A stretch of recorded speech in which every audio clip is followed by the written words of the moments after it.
Today's video was inspired by a friend of mine who was kind of put off by the fact that publisher Puffin has decided to rewrite a lot of Roald Dahl's books to conform with more modern, we'll say, uh, gender stereotypes and standards. And I get his point because nothing was inherently wrong with the way the books were written in the first place. The argument was that rewriting them would actually destroy the original flavor of the artwork and actually deface the actual art of writing the book in the first place. And I don't entirely disagree with that. However, rewriting books has been mainstay by publishers throughout history. The idea is to keep the books marketable. The only difference now is that the margins between marketability and non-marketability have become so very fine and thin that the refinements they have to make in these books is even more fine and thin than it ever was. In stories like Tarzan, it was easy to weed out the casual racism that was in the original text. But now the refinements have become so razor thin, you kind of wonder, like, what's the point? But now you add this up with banning books in public schools, in school libraries, and even the Statue of David becoming pornography. Like, what is that all about? I mean, his penis has been exposed for hundreds of years, and now it's a problem?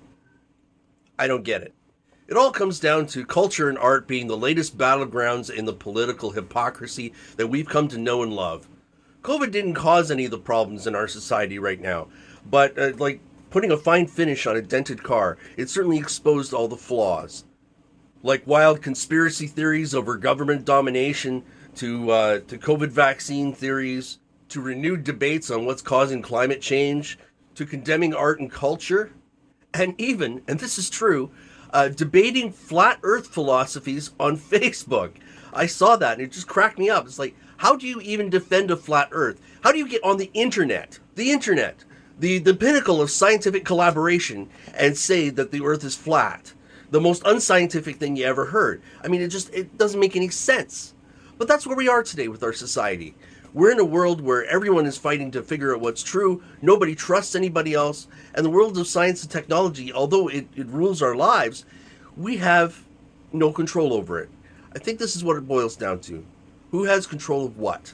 And nobody trusts anyone else to be pulling the levers and pushing the buttons of their lives. But we evolved as human beings in a world which we did not control. I mean, when we were hunter-gatherers, do you think we controlled all the variables, all the things that were out there that were trying to kill us? All the other human beings that were trying to kill us? No, we had no control over any of that. It's only because we have the world of science and technology that has taught us that we can control the world around us and manipulate it to our liking. And we've reached such a level of control, we expect that in our everyday lives now. This is not a natural state for us.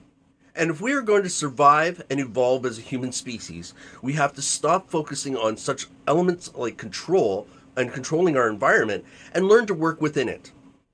If we continue to focus on all the things that are wrong in the world and all the things that we don't agree with, that's what we're going to wind up getting. What you focus on is what you get.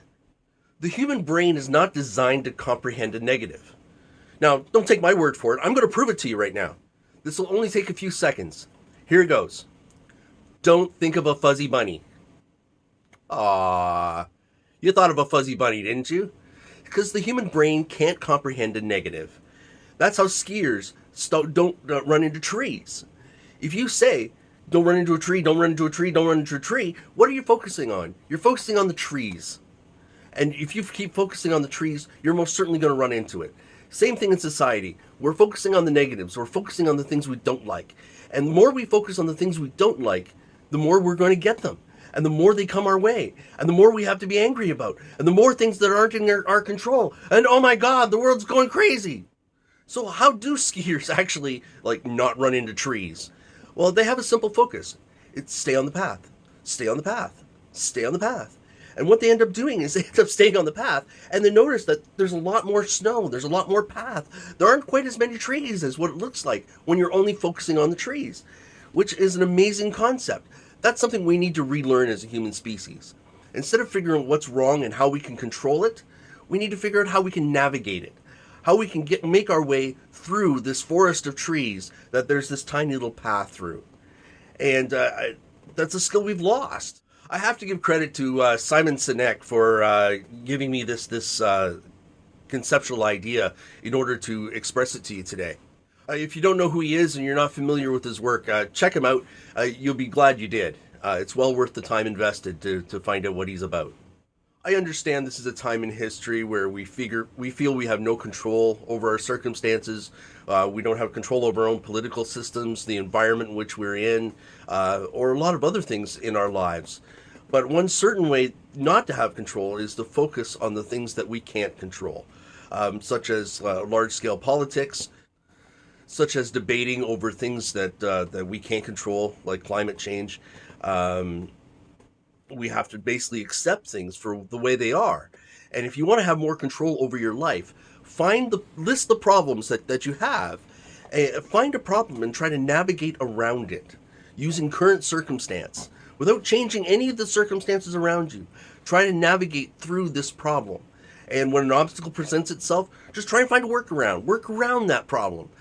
And when you get to the end solution where you've worked around that problem and you've navigated your way through that problem, you can do this with other things. You can do this with every problem that you have in your life.